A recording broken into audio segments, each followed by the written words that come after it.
দেখছেন ক্যালকাটা নিউজ, আপনাদের সঙ্গে রয়েছে আমি শাহানা। শুরু করছি দ্য ডিবেট। এবং দেখুন, এ শহরের নিরাপত্তা এবং এ শহরের সুরক্ষা নিয়ে, নারী সুরক্ষা নিয়ে রাজ্যের একাধিকবার প্রশ্ন উঠেছে। এবং গত কয়েক দিন যাবত, এ মাসের গত কয়েকটা দিনের দিকে যদি আমরা নজর রাখি, সেক্ষেত্রে একটার পর একটা যে ঘটনা ঘটে যাচ্ছে এবং প্রকাশ্যে যে ছিনতাইয়ের ঘটনা, তা নিয়ে কিন্তু এ শহরের নিরাপত্তা সংক্রান্ত বিষয় নিয়ে বারবার প্রশ্ন উঠছে। এবং বেশিরভাগ ক্ষেত্রেই দেখা যাচ্ছে সিনিয়র সিটিজেন যারা রয়েছেন তাদেরকে কিন্তু টার্গেট করা হচ্ছে। কখনো বৃদ্ধ দম্পতি তারা ছিনতাইবাজ বা দুষ্কৃতীদের কবলে পড়ছেন, আবার কখনো আমরা দেখতে পাচ্ছি বৃদ্ধা গৃহকর্ত্রী, তাকে রীতিমতো এই দুষ্কৃতীদের আক্রমণের মুখে পড়তে হচ্ছে এবং একেবারে সম্ভ্রান্ত পরিবারের মানুষ হয়ে এবং একেবারে অভিজাত এলাকায় থেকে এই ধরনের ঘটনার সম্মুখীন হতে হচ্ছে। ঠিক তার পাশাপাশি আমরা ঢাকুরিয়া ব্রিজ এলাকায়ও যে ঘটনা দেখলাম গত 22শে ফেব্রুয়ারিও, তা কিন্তু এই শহরে নিরাপত্তা নিয়ে বারবার প্রশ্ন তুলছে। কলকাতায় রীতিমতো বেপরোয়া লুট, ছিনতাই এবং একের পর এক ঘটনায় আতঙ্কিত শহরবাসী। গত 12ই ফেব্রুয়ারি 2025-এর ঘটনা, বিডন স্ট্রিট, যেমনটা বলছিলাম, অভিজাত এলাকা, সেখানে বৃদ্ধার বাড়িতে রীতিমতো লুট এবং সেই ঘটনায় একাধিক প্রশ্ন উঠছিল। এবং বৃদ্ধা একা থাকতেন বাড়িতে, তিনি শয্যাশায়ী ছিলেন, তার পায়ে অস্ত্রোপচার হয়েছিল, নিশ্চয়ই আপনাদের মনে রয়েছে। তার 3 কন্যা সন্তান রয়েছেন যারা বিবাহ সূত্রে বাড়িতে অন্যত্র থাকেন, অর্থাৎ সেখানে থাকেন না। বৃদ্ধা একাই থাকতেন এবং বাড়িতে তার কাজ পরিচালনার জন্য বেশ কিছু পরিচারিকা ছিলেন। এই ঘটনা নিয়ে যখন ওই বৃদ্ধা আক্রমণের সম্মুখীন হলেন, তার বাড়িতে যখন লুট হলো এবং অভিজাত এলাকায় এই ধরনের ঘটনা ঘটলো, তা নিয়ে একাধিক প্রশ্ন উঠেছিল। কিন্তু এখানেই শেষ নয়। 17ই ফেব্রুয়ারি 2025 দমদম, বৃদ্ধ দম্পতির বাড়িতে লুট, অর্থাৎ একই ঘটনার আমরা বলতে পারি পুনরাবৃত্তি আবারও দেখা গেল। এরপর আমরা যদি 22শে ফেব্রুয়ারি অর্থাৎ গত শনিবারের দিকে নজর রাখি, আজ 24শে ফেব্রুয়ারি, এবং গত 22শে ফেব্রুয়ারির দিকে যদি আমরা নজর রাখি 2025, ঢাকুরিয়া ব্রিজে সোনার হার ছিনতাই হলো প্রৌঢ়ার। এবং যেমনটা জানা যাচ্ছে, ওই হারের মূল্য প্রায় 1.5 লক্ষ টাকা এবং তাকে ভয় দেখানো হয়, ছিনতাই করা হয় গহনা, একেবারে খাস কলকাতায়। এবং তখনও কিন্তু বিকেল ছিল। সে সময় তাকে একটি ফ্ল্যাট সম্পর্কে জানতে চায় 2 যুবক যারা বাইকে করে এসেছিল, যে দুষ্কৃতীরা, এবং তিনি যখন সে বিষয়ে একটু বিজি হয়ে পড়েন এবং ফ্ল্যাটের দিকে তাকান, সেই সময় তার গলায় টান মারে এই দুষ্কৃতীরা।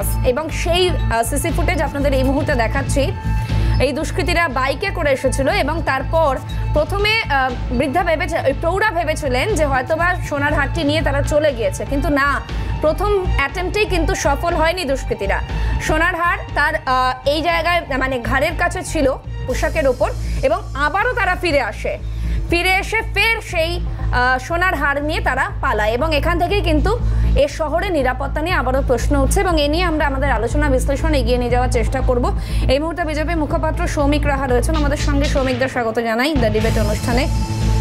রয়েছেন প্রাক্তন পুলিশ কর্তা অরিন্দম আচার্য। অরিন্দমবাবু, স্বাগত জানাই দ্য ডিবেট অনুষ্ঠানে। রয়েছেন রাজনৈতিক বিশ্লেষক সুকান্ত ঘোষ। সুকান্তদা, অনেক স্বাগত জানাই দ্য ডিবেট অনুষ্ঠানে। আমি প্রথমেই অরিন্দমবাবুর কাছে যাওয়ার চেষ্টা করব। অরিন্দমবাবু, কয়েকটা ঘটনাক্রম বললাম, এখানেই শেষ নয়, আরও অনেক ঘটনা ঘটেছে।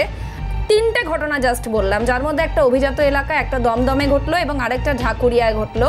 এবং সেই মহিলা, তিনি তার বাইটে, তার প্রতিক্রিয়ায় তিনি বলেছেন যে আমি আর প্রতিহত করতে যাইনি বা তাকে কোনো রকম বাধা দিইনি, কারণ আমার নিজের সুরক্ষার কথা ভেবে। এই কথা বলছেন এই শহরের এক প্রৌঢ়া নাগরিক। দেখুন, প্রথম কথা, আমি বেশ কিছুদিন আগে একটা কথা বলতাম যে মন্ত্রী জেলে, এমএলএ পাঁচিলে, ভাঙাড়ে হচ্ছে গিয়ে নথি পুড়ছে, পুকুরে মোবাইল, জঙ্গলে ব্যাগ, সিঁদুর কৌটায় হচ্ছে মেমোরি কার্ড, দুয়ারে সিবিআই, শিওরে হচ্ছে ইডি, জম আসা বাকি আছে। এটা আমি আগে বলতাম। এখন হচ্ছে বাড়িতে থাকলেও ডাকাতি, মেয়ে যদি বাইরে যায় তাকে তুলে নিয়ে ধর্ষণ, শুধু নয়, ধর্ষণ করার পরে যাতে এভিডেন্সটা লোপাট হয় তার জন্য আগুনে পুড়িয়ে দিচ্ছে, আজকে গলা কেটে পুকুরে ফেলে দিচ্ছে। এবং সবচেয়ে যেটা বড় কথা, যে আজকে ভদ্রমহিলা বললেন, বৃদ্ধা, যে আজকে আমি প্রতিবাদ করিনি যাতে আমার জীবনটা আগে। আপনি ভাবুন, সেটা কোথায়? আপনি বলছেন ঢাকুরিয়া। আমি দেখলাম, কালকে আমি ওনার স্টেটমেন্টটা পড়েছিলাম। আপনি বলুন না যে আমাদের পশ্চিমবঙ্গে যে আইনটা, যে ল অ্যান্ড অর্ডার ডিউটিটা, যে আজকে যে পুলিশ যাদের প্রতি আজকে মানুষ আজকে বীতশ্রদ্ধ হয়ে গেছে। কেন? আমি আপনাকে একটা এক্সাম্পল দিলে বুঝবেন।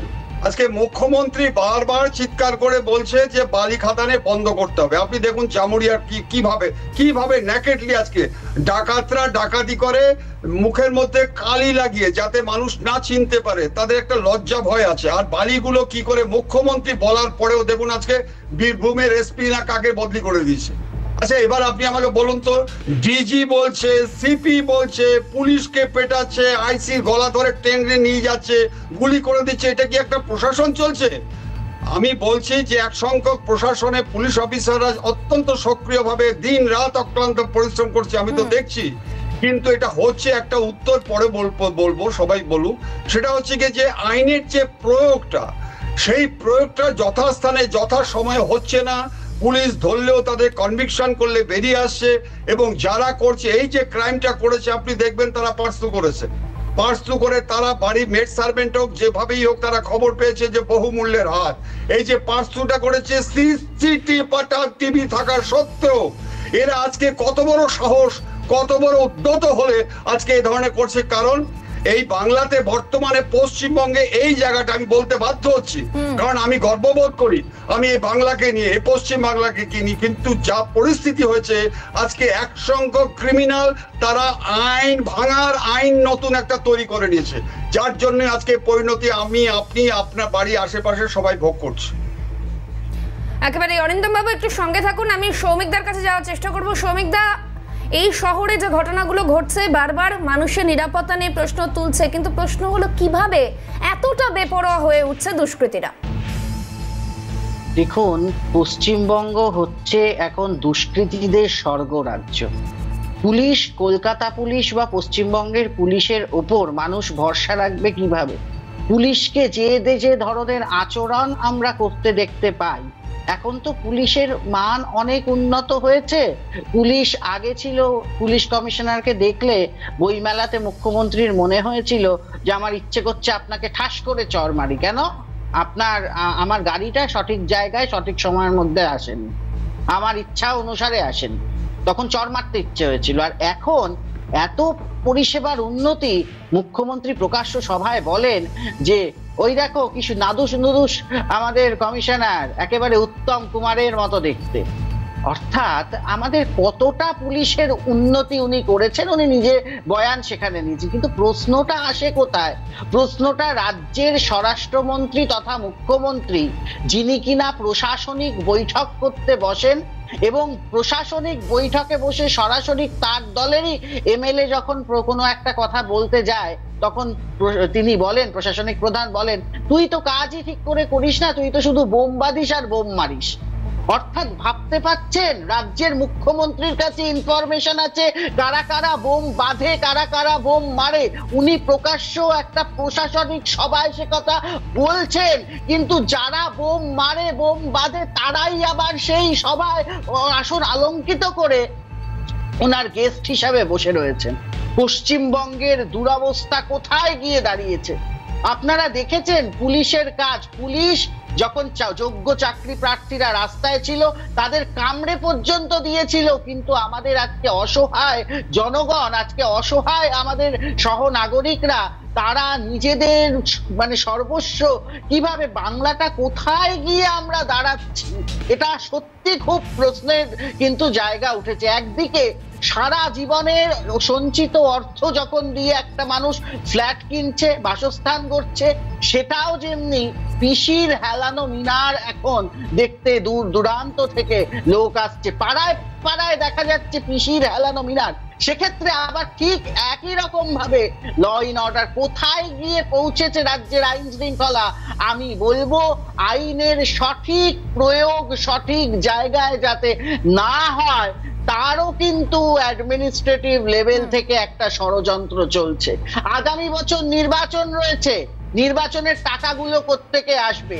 টোটাল বিষয়টাই কিন্তু তৃণমূল কংগ্রেস মানেই চোর, তৃণমূল মানে চোর, সবাই জেনে গেছে তৃণমূল কিভাবে চুরি করাবে। এবং এই নিয়ে এত বড় বড় ঘটনা ঘটছে, যিনি কিনা জনদরদি মুখ্যমন্ত্রী, মা মাটি মানুষের কথা বুঝতে পারছি। একটু সঙ্গে থাকতে বলবো, আমি সুকান্তদার কাছে যাই। সুকান্তদা, এই যে কথাগুলো বললাম, যে এই 3 দিনের ছবি তুলে ধরলাম, এটা শুধুমাত্র 3 দিনের নয়, বহু দিনের ছবি, এবং খোঁজ করলে প্রত্যেক দিনই প্রায় এই ধরনের খবর উঠে আসছে বাংলার বিভিন্ন প্রান্ত থেকে, শুধুমাত্র কলকাতা শহর বা সংলগ্ন এলাকা নয়।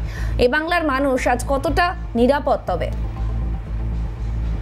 না, দেখো, একটা জিনিস তোমায় বুঝতে হবে যে রাস্তায় যেগুলো সিসিটিভি ক্যামেরার ছবিতে উঠে এসছে সেগুলো কিন্তু নিশ্চিত এই নিরাপত্তা পুলিশকে দিতে হয়। ঘন ঘন পেট্রোলিং এর প্রয়োজন রয়েছে। এখানে পুলিশ আধিকারিক রয়েছেন, উনি পোর খাওয়া একজন পুলিশ আধিকারিক, উনি আরো ভালো বলবেন এই বিষয়গুলো।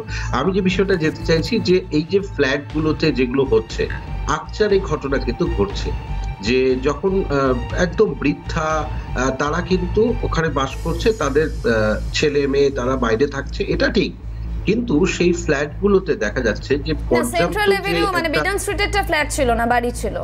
ম্যানেজমেন্টের দায়িত্বে এরকম প্রচুর ফ্ল্যাট রয়েছে কলকাতা এবং শিলিগুড়ি অঞ্চলে, যেখানে কিন্তু থাকছে না। এবং কিন্তু পৌরসভা তথা নিয়ম যে আছে সেই নিয়মকে বুড়ো আঙ্গুল দেখিয়ে চলছে, এটা কিন্তু প্রশাসনের ব্যর্থতা, 1 নম্বর। আর 2 নম্বর, আমরা যে সমস্যার মধ্যে যাচ্ছি সেটা সামাজিক অবক্ষয় এবং সবচেয়ে বড় কথা কর্মসংস্থান অভাব।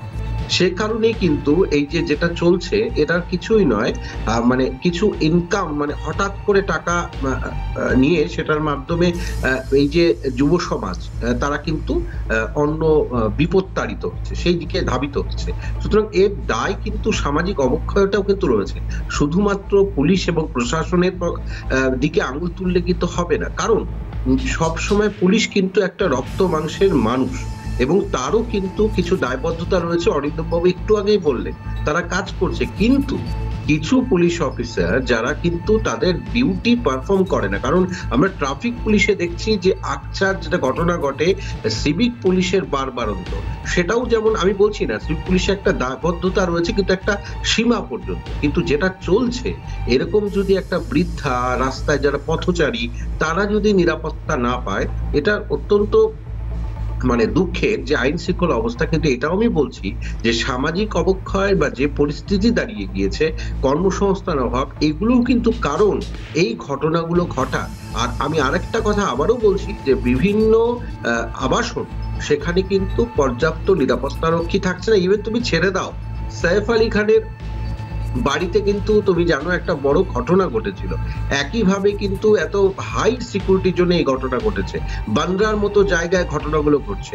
সুতরাং এই ঘটনাগুলোকে যদি সামান্যীকরণ করা হয়, জেনারেলাইজেশন, যে সব জায়গায় এরকম হচ্ছে, আইন শৃঙ্খলা ভেঙে পড়ছে, এটাও কিন্তু ঠিক নয় শাহানা। আমার মতে দুটো জায়গা কিন্তু রয়েছে, এই জায়গাটা তোমাকে বুঝতে হবে। সুতরাং এই ঘটনাকে অবশ্যই পুলিশের দায়বদ্ধতা রয়েছে। কিন্তু একটা বিষয় একটু জানার চেষ্টা করব, শুধুমাত্র আপনি কর্মসংস্থানের অভাব এই বিষয়টা ফোকাস করলেন, কিন্তু ঠিক তার পাশাপাশি যদি আমি বলি সামাজিক অবক্ষয়, কর্মসংস্থানের অভাব, সেটা আমি বুঝলাম, কিন্তু এর পাশাপাশি কোনো একটা জায়গায় যেই অপরাধ করার পর যে শাস্তি হতে পারে সেই বিষয়টা সম্পর্কে সেই জায়গাটা কিছুটা শিথিল থাকায় কি এই যে দুষ্কর্মমূলক কাজের সঙ্গে যারা জড়িত রয়েছে তারা কিছুটা হলেও তারা উৎসাহী হয়ে উঠছে? তারা জানে যে এরপর ঘটনা ঘটবে, 2 দিন 3 দিন সংবাদের শিরোনামে উঠবে, তারপর সমস্ত কিছু আবার ধামাচাপা পড়ে যাবে। মানে পর্যাপ্ত শাস্তির ব্যবস্থা নেই, বা কোনো একটা জায়গায় গিয়ে কি এই জায়গাটা কড়া হয়ে উঠছে না পুলিশ প্রশাসন, মানে পুলিশের প্রতি ভয় কি কমছে দুষ্কৃতকারীদের?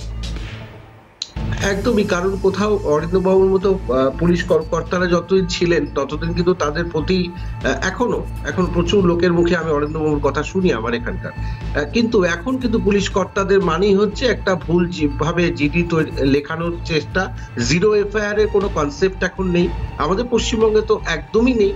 এবং সবচেয়ে বড় তুমি যেটা বলছিলে যে কোনোভাবে না, একটা তো ডেটা টেম্পারিং এর ব্যবস্থা রয়েছে, আরেকটা ঘটনা হচ্ছে বিচার বিভাগের কাছে যখন পৌঁছে যাচ্ছে ন্যায় বিচারের জন্য, সেই বিচার বিভাগ কিন্তু আর জুডিশিয়াল অ্যাক্টিভিজম, বিচার বিভাগীয় অতিক্রিয়তার কথা আমরা এত শুনতাম, সেই বিচার বিভাগও কিন্তু কোনো জায়গায় গিয়ে তার বিচার করার ক্ষেত্রে দীর্ঘসূত্রতা, যেটা আমাদের বিচার প্রক্রিয়ার সবচেয়ে বড় দুর্বলতা, সেটাও কিন্তু প্রত্যক্ষ হচ্ছে। সুতরাং মানুষ তো বুঝতে পারছে যে আমি তো এত বড় আর্জিকর ঘটনায় যদি কেউ ছাড়া পেয়ে যাচ্ছে, এটা বড় সাসপেক্ট, তাহলে আমার কি হবে?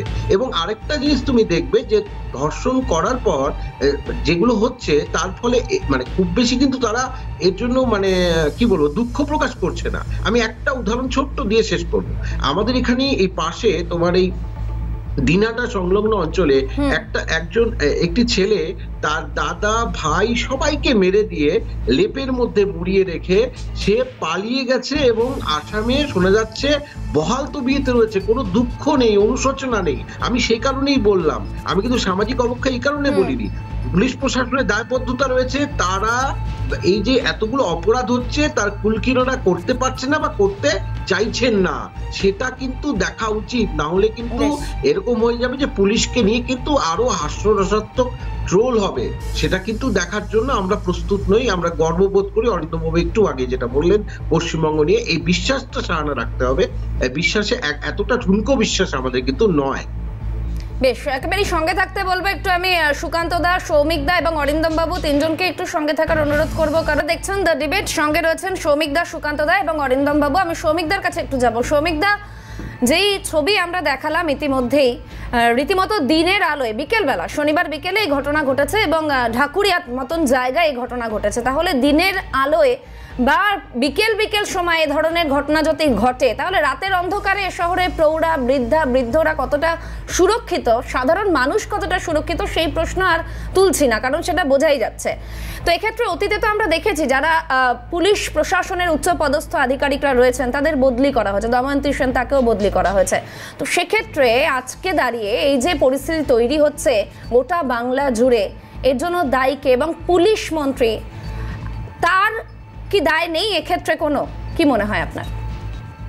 দেখুন, আমি একটা কথা বারবার করে বলছি এবং বলার উদ্দেশ্য একই কথা, বারবার বলার উদ্দেশ্য একটাই, যাতে সঠিক সলিউশনটা মেলে। সেই ঘটনাটার কথা আপনারা প্রত্যেকে জানেন, দময়ন্তী সেনের বিষয়টা। আজকে যখন পার্ক স্ট্রিট ঘটনাটা ঘটেছিল, দময়ন্তী সেন পরিষ্কার বলেছিল, দিদি এগুলো ভুল হচ্ছে, এগুলো ঠিক হয়নি। তার পরপরই সেইবার কিন্তু কাদের খানকে বিদেশে পালানোর যার প্রতি অভিযোগ উঠেছিল সেটা হচ্ছে নুসরাত জাহান। আমরা কি দেখেছি, দুজনেই পুরস্কার পেয়েছেন, দময়ন্তী সেনও পেয়েছেন এবং নুসরাত জাহানও পেয়েছেন। দময়ন্তী সেন পুরস্কার পেয়ে বাঙালির গর্ব দময়ন্তী সেন, তাকে আমরা এমন ভাবে মমতা বন্দ্যোপাধ্যায় বদলি করলেন, এমন ভাবে তাকে পর্দার আড়াল করে দিলেন যে আজকে দময়ন্তী সেন কোথায়, কিভাবে, আমাদের গর্বের জায়গা ছিল দময়ন্তী সেন, তাকে আমরা আর কোনো কাজে দেখতে পাই না। তাকে আমরা কাজে লাগাতে পারতাম। আজকে অত ভালো অফিসার, সোমেন মিত্রর মতন অফিসার, সবাই যারাই মমতা বন্দ্যোপাধ্যায়ের নজরে ঠিক লোক নয়, তারাই কিন্তু পরবর্তী দিনে আমরা দেখেছি কোনোভাবেই তারা ঠিকঠাক জায়গায় আসতে পারেনি। তার পরবর্তী সময় সেই নুসরাত জাহানকে আমরা কি দেখলাম, পুরস্কার স্বরূপ অভিনেত্রী নুসরাত জাহান পার্লামেন্টে নেত্রী হিসাবে গেলেন। তার ফলও আমরা ভুগেছি। সন্দেশখালীতে গোটা বাংলা যখন সন্দেশখালী, ভারতবর্ষ যখন সন্দেশখালী দিকে তাকিয়ে আছে, নুসরাত জাহানকে সেই ফেব্রুয়ারি মাস, মনে পড়ছে সন্দেশখালীর ঘটনাটা? সেই ফেব্রুয়ারি মাসে কি দেখেছিলাম আমরা গত বছর? Kiss day, happy kiss day, happy hug day, happy valentine's day. সাংসদ নিজের এলাকা ক্ষেত্রে ঢোকেননি, শুধু কিস ডে, হাগ ডে করে বেরিয়েছেন। এই টোটাল যদি রাজ্যের চিত্রটা হয়, তারপরেও মমতা বন্দ্যোপাধ্যায়ের টনক নড়ছে না। তো সুতরাং পরিষ্কার ভাবে আপনার বুঝতে হবে মমতা বন্দ্যোপাধ্যায়ের এতে মদত রয়েছে। এখন সমস্যা তো আমরা সবাই জানি, তাহলে সমাধানটা কি? সমাধান রাজ্যের নাগরিকদের আর একটা বছর অপেক্ষা করতে হবে। এই সরকারকে আরো জনসচেতনতা বাড়াতে হবে। এই একটা বছর আমাদের পাড়ায় পাড়ায় নৈশ প্রহরী নিজেদেরকেই জাগতে হবে, কারণ পুলিশ তার কাজ করছে না। পুলিশ এখন তার অন্য একটা উইংস হয়েছে তৃণমূল কংগ্রেসের, যেরকম মহিলা তৃণমূল, যুব তৃণমূল, ঠিক তেমনি পুলিশ হচ্ছে খাকি তৃণমূল।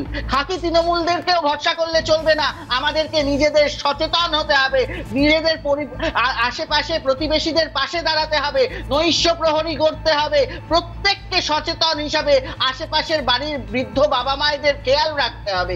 এই একটা বছর আমাদের এভাবে কাটাতে হবে এবং নির্বাচনের সময় এই খেলা মেলা এবং উৎসবের সরকারকে এই বাংলা থেকে হাঁটাতেই হবে। জনসচেতনতা আমি বাংলার জনগণকে বলবো, এখন থেকে গড়ে তুলুন।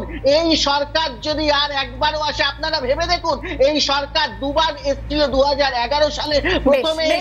একটু সঙ্গে থাকতে বলবো। আমি অরিন্দম বাবুর কাছে যাই একবার। অরিন্দম বাবু, এই যে পরিস্থিতি তৈরি হয়েছে এবং শ্রমিকদের কথার সূত্র ধরেই যাচ্ছি, শুধুমাত্র শ্রমিকদের কথা নয়, এ বাংলার বহু মানুষ কিন্তু আজ কিছুটা হলেও পুলিশ প্রশাসনের ওপর তারা তাদের উষ্মা প্রকাশ করছেন।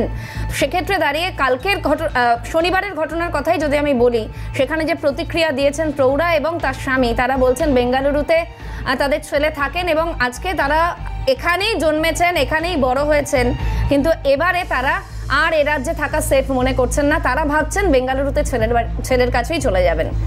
এই পরিস্থিতি বাংলার, অরিন্দম বাবু। না, সঠিক তো। দেখুন, আমার অনেকে জানাশোনা আছে যারা হাইলি কোয়ালিফাইড, লেখাপড়া শিখেছে, তারা সব বেঙ্গালোর চলে যাচ্ছে। আপনি সম্প্রতি জানেন বোধ হয় উড়িষ্যা কত উন্নতি করেছে, বহু লোক চলে যাচ্ছে, বহু ইয়ং ছেলে চলে যাচ্ছে। আমি আপনাকে লিস্ট দিতে পারি যে WBCS যা পরীক্ষা দিয়েছে 2021 সালের পরে, তারা কাঁদছে, জানেন, তাদেরকে কোনো খোঁজই নিচ্ছে না তাদের। এবার আপনাকে বলি, পূর্বতন বক্তা কিছুক্ষণ আগে আমার সম্পর্কে বললেন, দেখুন আমরা কাজ শিখিনি, আমাদের সুপিরিয়র অফিসাররা কান ধরে কাজ শিখিয়েছে। আমাদের যদি কোনো ফল্ট হতো, যদি চার্জশিট দিতাম, তার যদি শাস্তি না হতো, এসপির চেম্বারে ডাকিয়ে ধমক দিয়ে ঠিক করতো, পিপি আমাদের বোঝাতো, সেই সিনারিওটা টোটালি চেঞ্জ হয়ে গেছে। কারণ আমাদের অনেক এসপিদেরই কিন্তু আজকে তারা ক্যারিয়ারিস্ট, তারা আজকে যে বেগে যাচ্ছে, যত জল যেদিকে যাচ্ছে সেদিকে ঢুকে যাচ্ছে। আপনি আমাকে বলুন তো, এবার আপনাকে একটু বলি, যে সমস্ত আসামিগুলো তো আজকে অ্যারেস্ট হচ্ছে, নতুন যে ভারতীয় ন্যায় সংহিতা আছে, আপনারা এখানে দুজন আছেন, আপনি বলুন যে ওই ন্যায় সংহিতায় উইটনেস প্রোটেকশন সিস্টেম বলে কোনো আইন করেছে? ওই যে আইনগুলো করেছে তার মধ্যে আজকে কাস্টোডি ট্রায়াল, দেখুন একটা কথার মধ্যে আছে যে নারীদের উপর যদি কোনো অত্যাচার হয় 6 মাসের মধ্যে চার্জশিট দিয়ে, 60 ডেজের মধ্যে চার্জশিট দিয়ে পানিশমেন্ট নিশ্চিত করতে হবে। পানিশমেন্ট নিশ্চিত করার জন্য কি প্রধানমন্ত্রী বলবে না মুখ্যমন্ত্রী বলবে? বিচারক তথ্যসূত্রের উপর নির্ভর করে পানিশমেন্ট দেয়। এই তথ্যসূত্রগুলো যদি আজকে কালেকশন না হয়, আরজি করে যে নক্কারজনক ঘটনা ঘটেছে, আমি আপনাদের বলতে চাচ্ছি যে যারা আজকে একটু খোঁজ দেন, আপনারা জানেন এই যে ক্রিমিনাল যারা ক্রাইম করে, তারা কিন্তু যদি পাস্ট হিস্ট্রি দেখেন, তারা অবশ্যই তাদের একটা হিস্ট্রি আছে। এদের কি হচ্ছে, অ্যারেস্ট হওয়ার পরে যখন কোর্টে যাচ্ছে, ওখানে গিয়ে ধ্যানে বসে যাচ্ছে, বেরোবার পরে বিশ্ব দর্শন করছে। কেন বলুন তো? এই যে জামিন পেয়ে বেরিয়ে আসার পরে তাদের যা খরচ হচ্ছে টাকা, আমি বলতে চাচ্ছি না কারা টাকা নিচ্ছে, এই টাকাটা তারা তোলার জন্য আরো দ্বিগুণ উৎসাহে ক্রাইম করে দিচ্ছে। আমি আপনাদের বলছি, প্রত্যেক থানাতে ক্রিমিনাল লিস্ট থাকবে। এইবার যারা আজকে ক্রাইমগুলো করছে, আমি আপনাকে শিওর বলতে পারি যে আজকে যদি থানাগুলো একটু সক্রিয় হয়, আজকে যদি আপনার একটা এলাকায় কজন ক্রাইম করে আপনি আমাকে বলুন, যদি সেটা কোনো ওসি না করতে পারে, he is not fit to be the officer incharge of particular police station. 1 মাসের মধ্যে সমস্ত ট্রেস আউট করা যায়। বহু জায়গায় আপনি দেখুন ক্রাইম কন্ট্রোল হচ্ছে। একেবারে অরিন্দম বাবু, আজকে আর একদম সময় নেই, আমি ভীষণভাবে দুঃখিত, এখানেই শেষ করতে হচ্ছে আমাকে ডিবেট। আপনাকে অনেক ধন্যবাদ জানাই অরিন্দম বাবু, পাশাপাশি ধন্যবাদ জানাই সৌমিক দা এবং সুকান্ত দাকেও। দ্য ডিবেটের সময় আজ এখানেই শেষ। তবে দেখুন, এই শহরের মানুষের নিরাপত্তা ফিরে আসুক, নিরাপদে থাকুন তারা, এটাই আমাদের একমাত্র প্রার্থনা। দ্য ডিবেট এখানেই শেষ করছি। দিনভর সমস্ত গুরুত্বপূর্ণ খবরের আপডেট পেতে আপনাদের নজর থাকুক ক্যালকাটা নিউজে।